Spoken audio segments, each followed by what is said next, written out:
And we are back with another episode of the Kyle Lanslone Show. And I am fired up for this one today. So hopefully we could get through, get a bunch of information out there. There's a lot of important stuff going on. And of course, I'm actually talking about one of the people I hate in this world, the absolute most today, Chuck Schumer. So this should be fun. Everybody, if you are listening live, let us know that you're here in the comment section.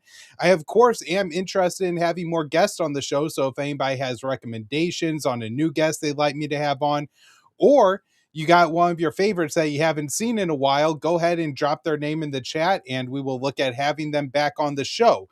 Now, for today's episode, I'm talking about America must aid Israel's genocide, Iranian drone down near aircraft carrier, and do Americans care about Epstein?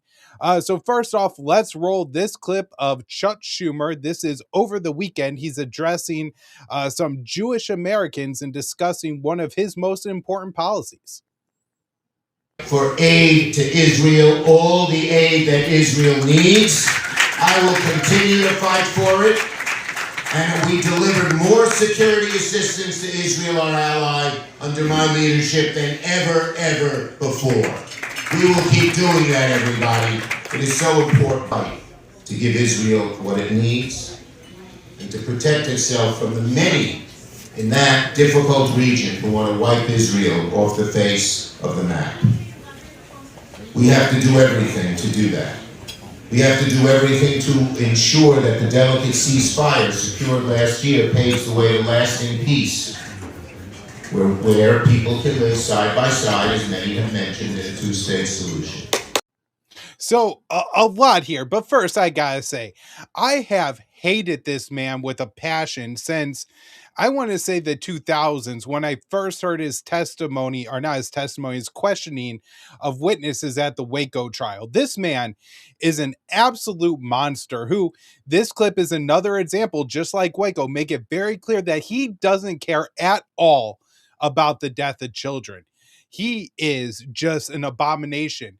And in our country, he has a lot of power. So in this clip, he's going on about we have to give more aid to Israel. At one point, he says that aid to Israel is his baby. I guess he doesn't care about actual babies, but this aid package is his baby, which of course is paid for by the American taxpayers. And it's most important to him, right? This is an American senator from New York State. His main concern should be his constituents, his state, the American people in general. But no, his main concern is Tel Aviv. It's making sure that enough of American taxpayer dollars go to fund Israel every single year.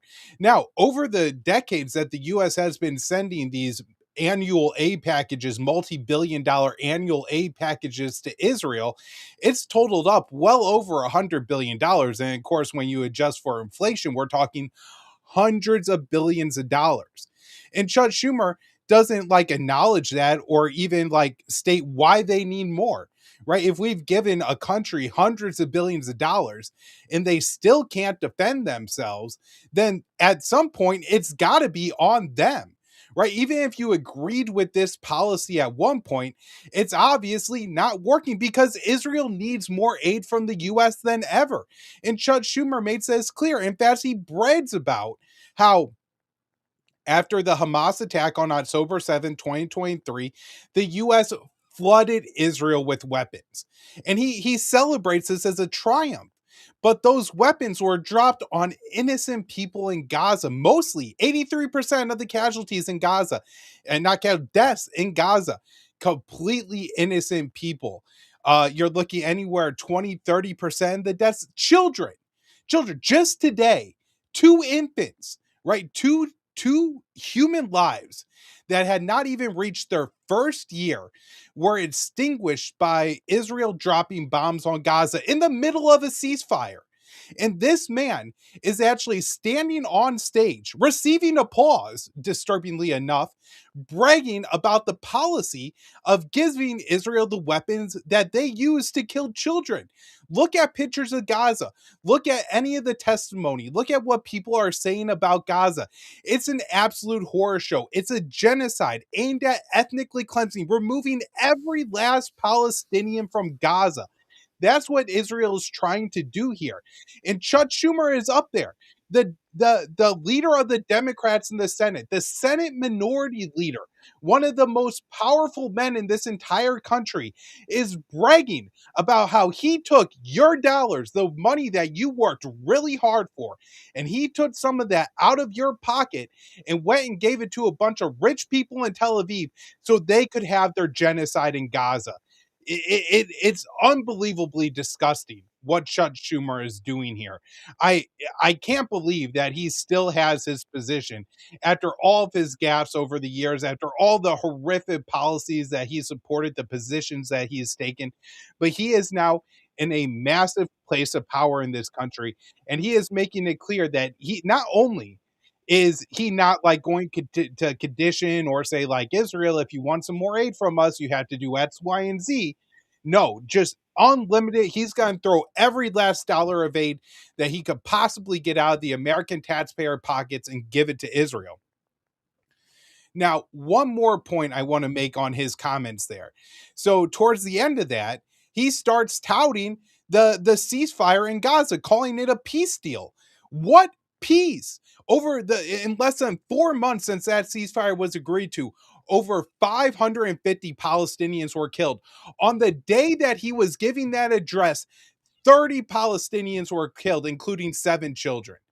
It is unfathomable that anywhere else in the world you would tout a ceasefire as children are being murdered daily. On a single day of the ceasefire, Israel killed 48 children.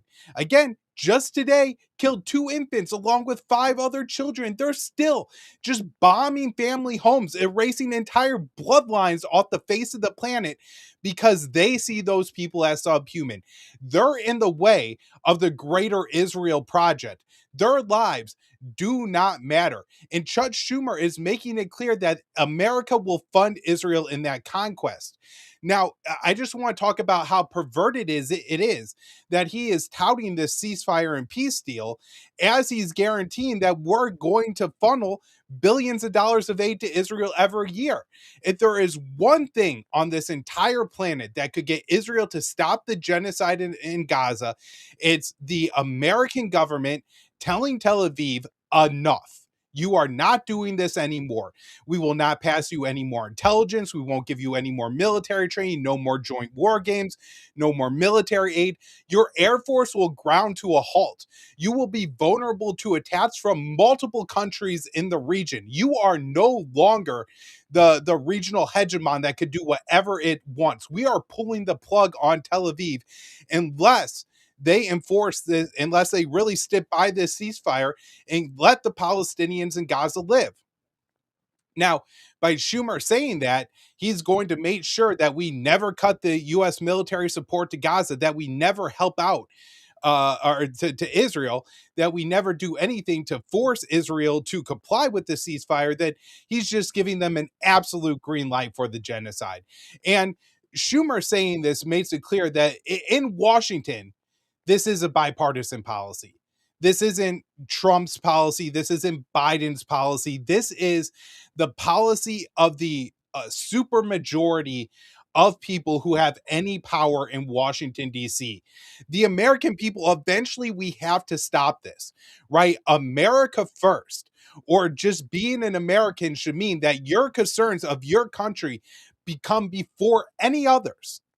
And we have to force our politicians to vote that way. And that means absolutely no more aid to Israel. Now, I read one of the most disturbing articles that I have read in quite some time. This is from The Guardian. No rules. Gaza doctors say they were tortured, beaten, humiliated in Israeli detention. In the article, they explain in interviews with The Guardian and the Arab Reporters for Investigative Journalism, 8 of Gaza's most senior doctors have given harrowing testimonies about torture, beating, starvation, humiliation they say they suffered during months of detention. None of the senior doctors interviewed say they were given an explanation for their detention. All were released without charges after months of imprisonment. So, right there, right? You're arresting doctors, you're torturing them, and then you're just releasing them without charge or trial. So obviously, you don't think they're guilty of anything in the first place, because Israel has kangaroo courts, right? They will just they'll arrest some 12-year-old Palestinian boy from the West Bank, say he was throwing rots, put him in a cold cell all night long, not let him talk to his family, and then put a document in front of him that's in Hebrew and tell him to sign it, and then he signs his own conviction. They throw him in jail for a few months or a few years, right? Israel doesn't have a rule of law for the Palestinians, but here the doctors did nothing in anything but help people, and so they have no case against them. So they're not even charging them, and then they're just releasing them. So the question is, why do this in the first place? Well, several of the doctors explain that Israel's torture was centered around making sure they couldn't practice medicine anymore.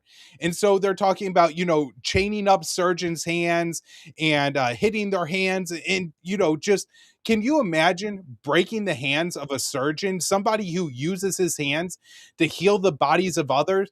And you're going to break those hands to make sure that he can't heal anybody else again? But that's what Israel is doing here, right? The people who should be above touch, the doctors of a society, are being deliberately targeted by Israel.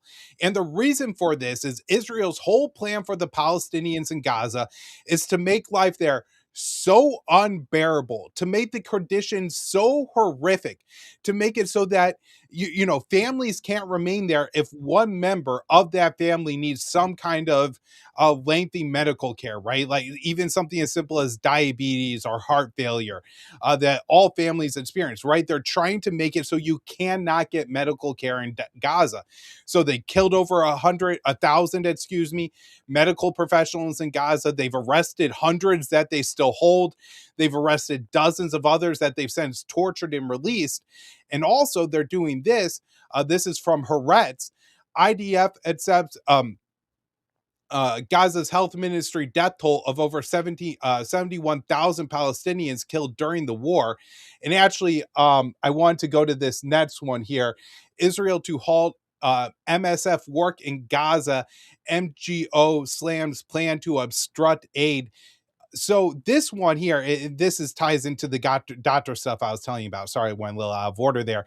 But they're trying to cut off the outside aid. So they're killing all the Palestinian doctors they can. They're torturing the others. They're making sure they can't practice medicine. And then they're going to bar any foreign doctors from entering Gaza. That's what they're moving towards. That's what they're ramping up towards. It's about creating an entire collapse of the healthcare system. That way, the Egyptians, the Saudis, the Jordanians, the Qataris, the Turks can all be pressured to taking in the Palestinians as an act of humanitarian assistance, right? And we see this every single day unfolding in the Israeli policy. Just this week, they reopened the Rafah border crossing. But guess what? Israel says that more Palestinians have to exit Rafah than enter. And so this ensures that the population continues to decline. They're making it so you can't get medical care in Gaza, and critically ill patients are leaving, but they're still not letting very many leave. Just as today or yesterday, excuse me, a 7-year-old boy died of kidney failure in Gaza because Israel wouldn't let him out. So this is about genocide. This is about ethnic cleansing. This is the Israeli policy. Now to go, if we can, go back to that Haaretz article. IDF accepts Gaza Health Ministry death toll of over 71,000 Palestinians killed during the war.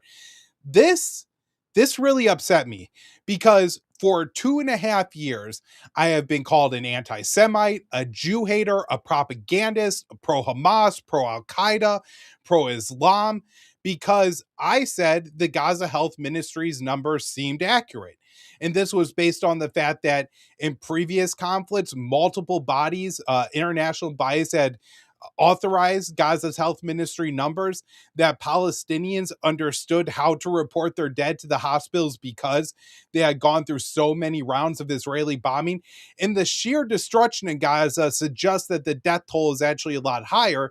And as Dr. Feroz Sidwa previously said on this show, is likely well into the six figures at this point in time. So the IDF backing the Gaza Health Ministry number is significant because it takes a major propaganda point away from the Zionist shills here in America, who, again, the Ben Shapiros, the Mark Levins, who for years have been crying, "You love Hamas, where you're citing that number." That number is accurate. It reflects what is happening on the ground in Gaza. It's the absolute minimum number of Palestinians killed. Those are the bodies, the documented cases of deaths that the Palestinians have been able to record from their genocide. And this was dismissed as Hamas propaganda when it was clear from the beginning it was the case. And now even the IDF is endorsing it.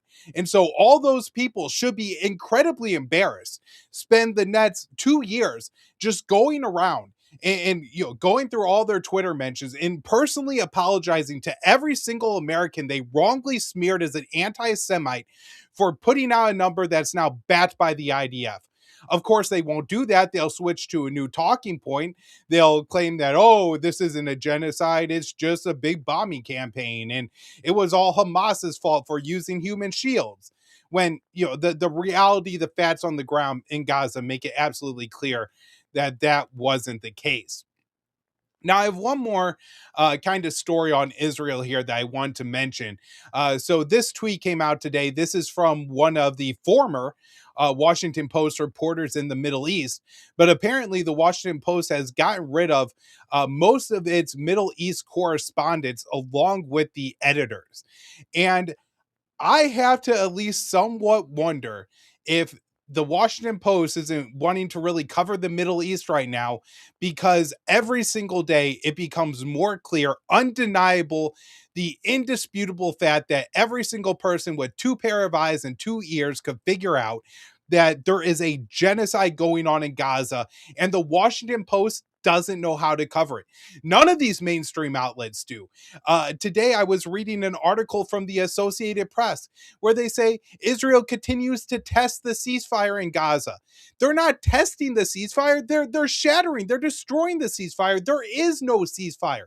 The only ceasefire is on behalf of Hamas, who isn't fighting against the Israelis anymore, while the Israelis are sniping, killing children with bullets on almost a daily basis in Gaza, killing children, women, paramedics with bombs every single day in Gaza. A couple weeks ago, they killed 3 journalists in Gaza. One of them worked for CBS News.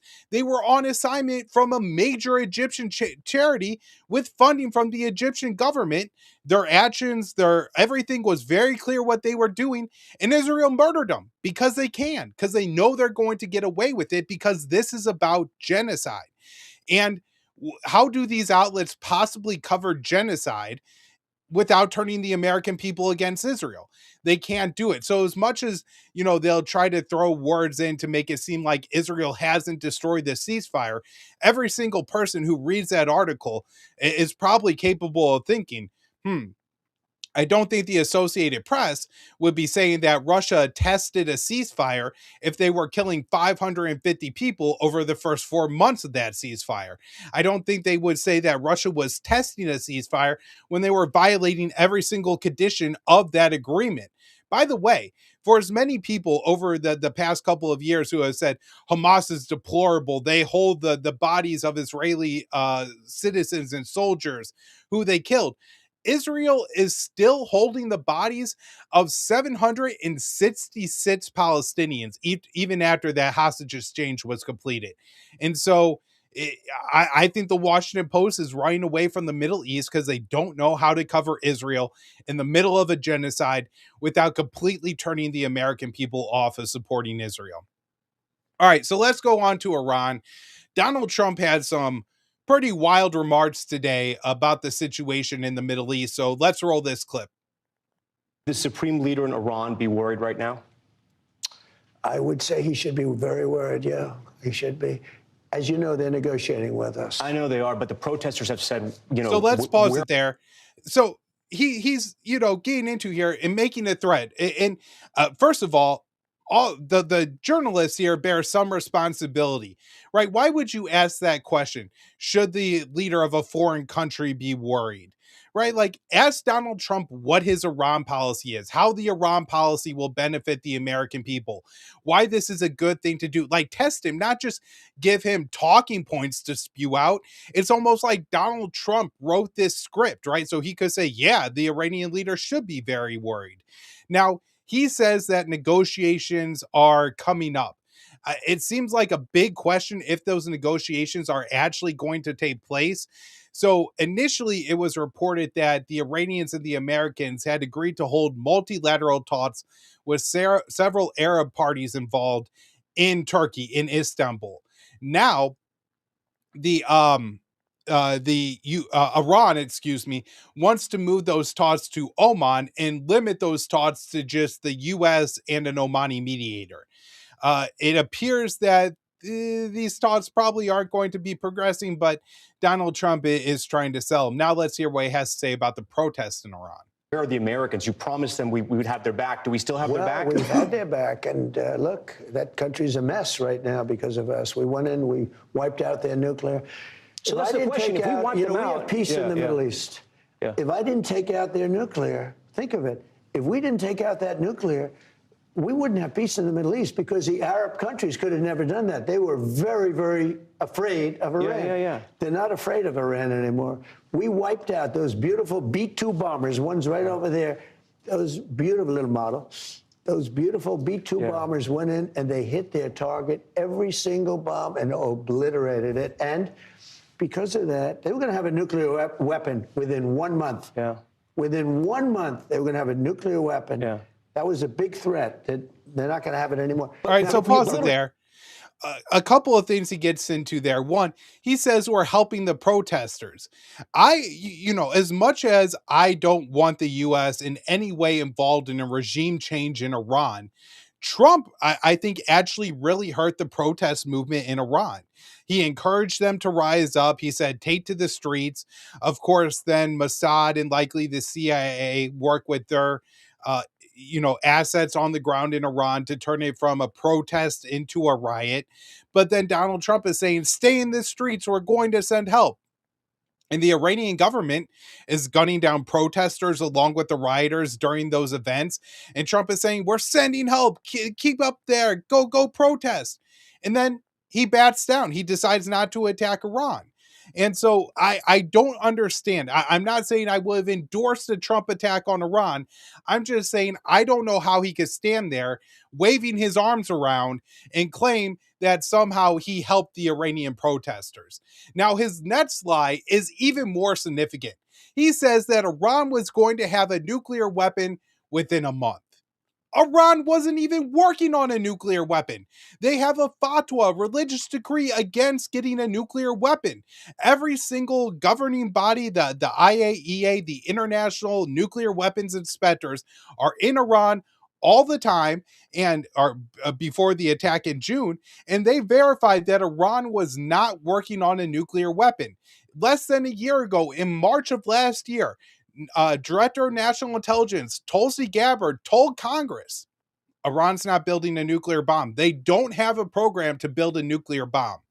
And so how the hell could Iran have been 1 month away from having a nuclear bomb when they weren't even trying to build one? It makes absolutely no sense. This was purely a Mossad talking point that Donald Trump, the president of the United States, still believes. Let's keep rolling it.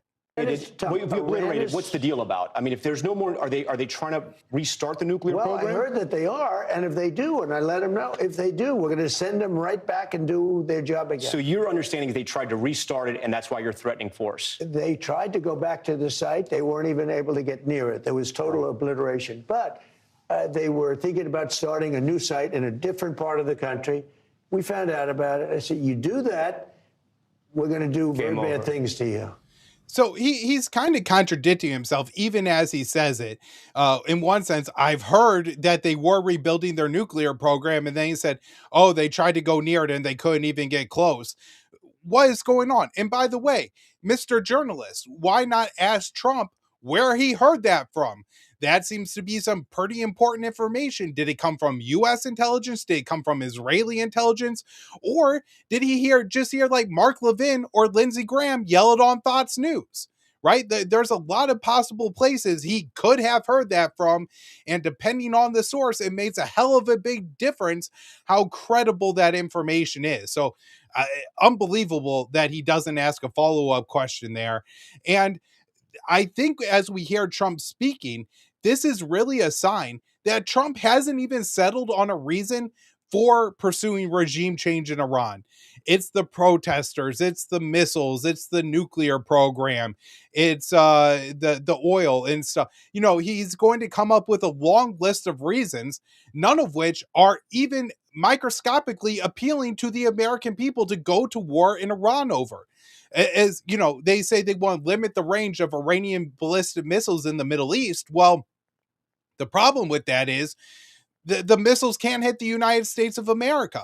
And even if we limit the range of their missiles, a lot of the American soldiers in the Middle East are in Bahrain, are in Qatar, or in Iraq, right next to Iran. So even if the ballistic missile range is very short, Iran can still likely hit those sites.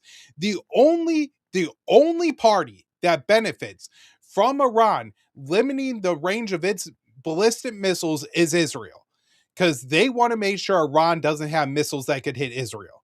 They don't have missiles. They're not planning. They're not working on missiles. They're not in any way attempting to design missiles to hit the United States of America. And again, if we limit the range, they would still be able to hit the American soldiers in the Middle East. So that point is all about Israel. They're talking about the nuclear program and how this is a big problem. But Iran's not working on a nuclear bomb. Nobody believes Iran is working on a nuclear bomb. Everybody remembers 20 years ago, Netanyahu told us that Iran was 90% of the way to a nuclear bomb. Well, they either have one now or he was lying. And we figured out that it was Netanyahu was lying. So Iran's not working on a nuclear bomb.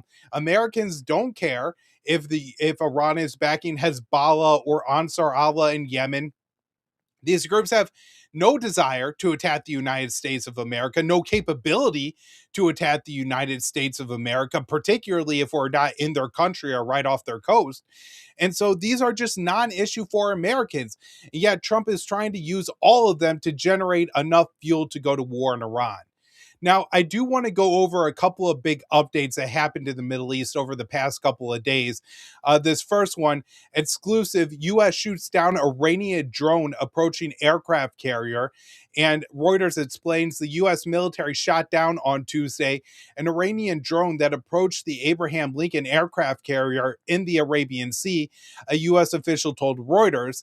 The Iranian Shahed 139 drone was flying towards the carrier and was shot down by a F-35 U.S. fighter jet. So, a couple of points on this. This drone, I believe, was just a surveillance drone. So, in no way posed a threat to the aircraft carrier. I know the Americans are saying it was aggressively approaching the aircraft carrier, but it was a surveillance drone. Also, this occurred 500 miles from the coast of Iran, in an aircraft carrier that was positioned there to threaten Iran, and it's nowhere near the United States of America. So the problem isn't that Iran was flying their drone. The problem is that the American aircraft carrier was there. Now, just on the logistics of this mission, this is a cheap Iranian drone, probably costs $10,000-$20,000 to produce. They have thousands of them. They've produced them with the Russians, so I'm sure they have a massive stockpile of these drones. Again, cost very little to run, to operate, to build, to fly. And we shot it down with what, a $100 million fighter jet, probably fired a $10 million missile at that drone, probably used more in jet fuel and replacement parts for the F-35 than even the value of that drone in total. And so it's completely unsustainable to think that we could have a victory against Iran shooting down their drones with our very expensive missiles and warplanes. The numbers simply don't work out for the US. So this wasn't a victory. Now, shortly after that incident, a U.S. Central Command, CENTCOM, reported that two Iranian IRGC boats attempted to board an American merchant vessel in the Strait of Hormuz, which is the area of the Persian Gulf, kind of where it pushes around. I think that's Qatar there.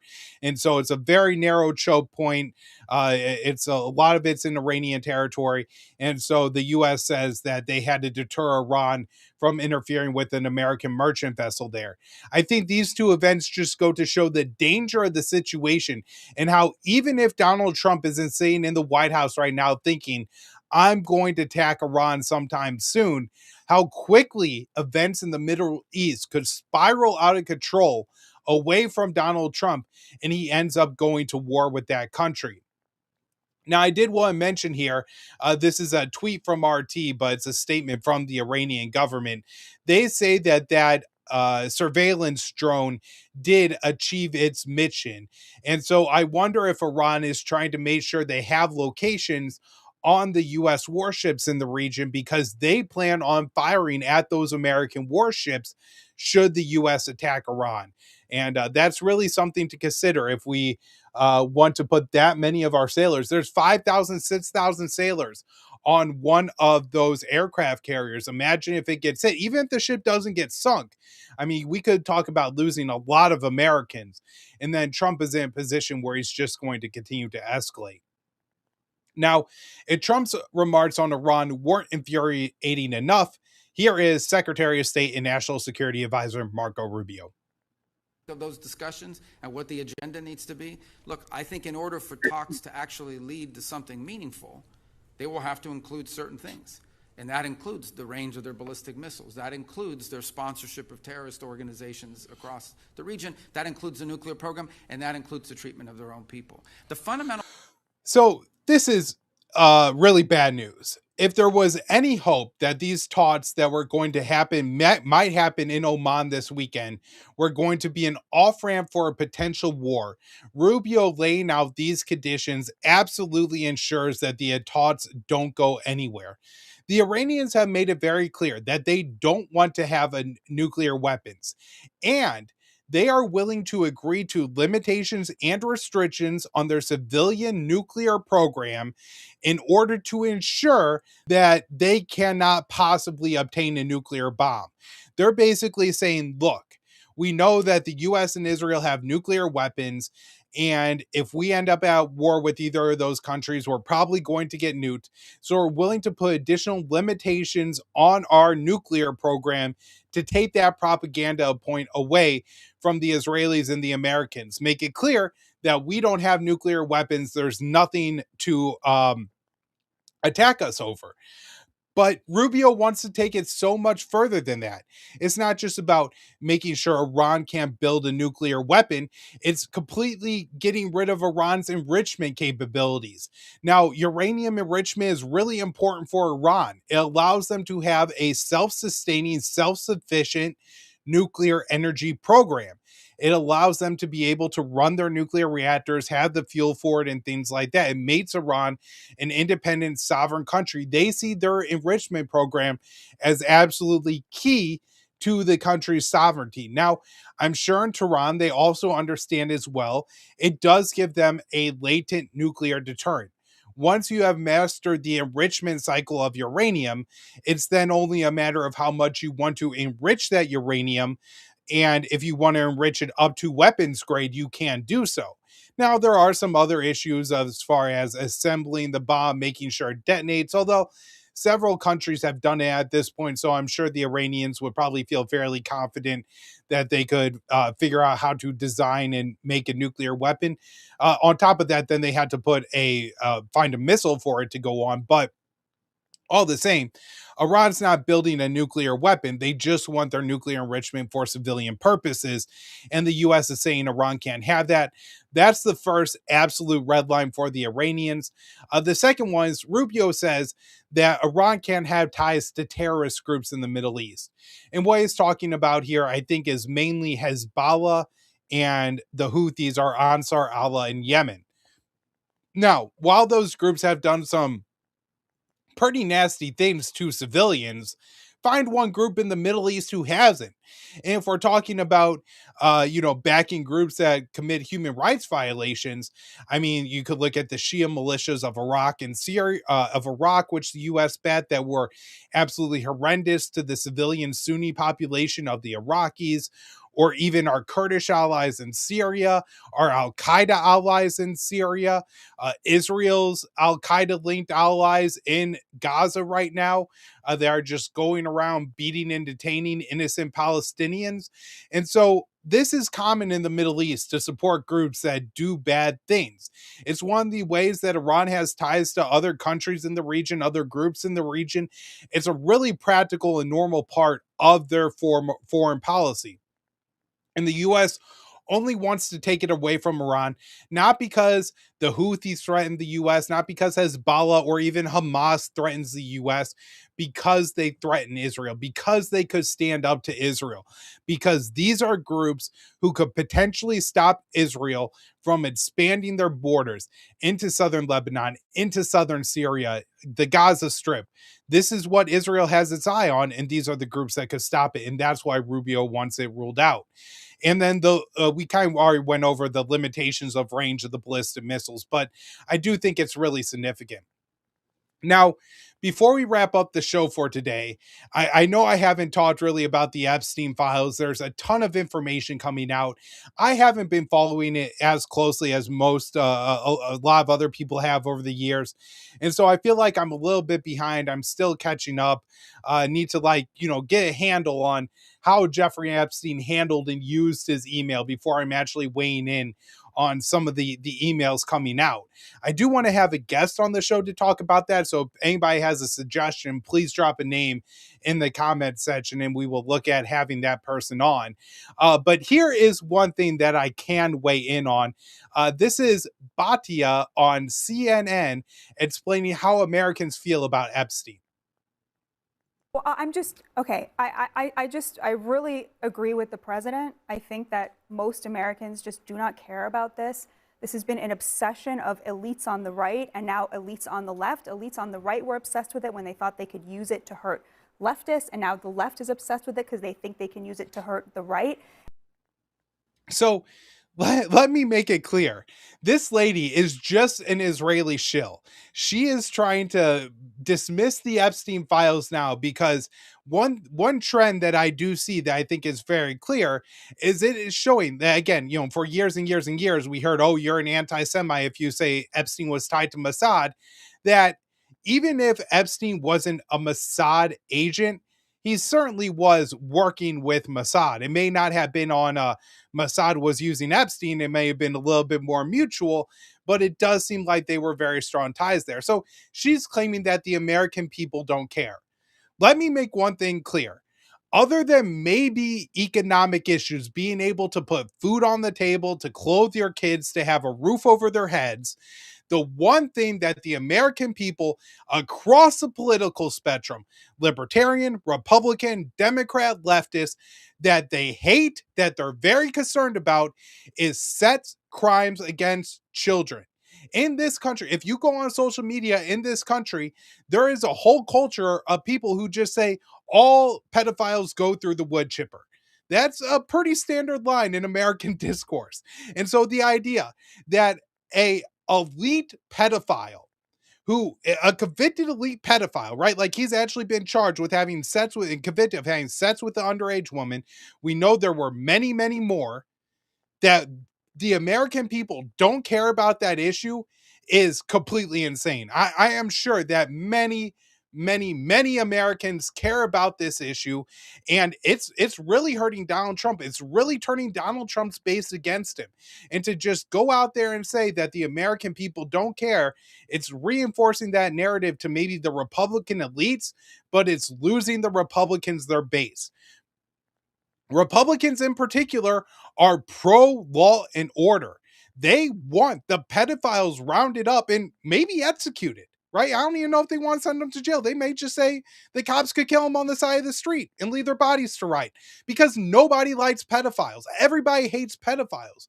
And some of the emails that I have read, I mean, it goes beyond just pedophilia into satanic, like absolutely it's not just about sexual pleasure, it's about masochism, like her doing horrific things to these children.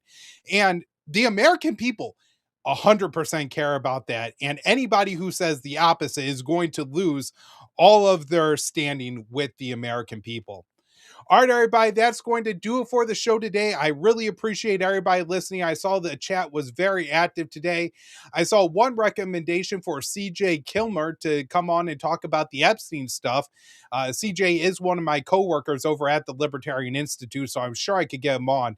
I'll go ahead and reach out to him and see if I can make that happen. I really appreciate everybody's support. Like, share, subscribe.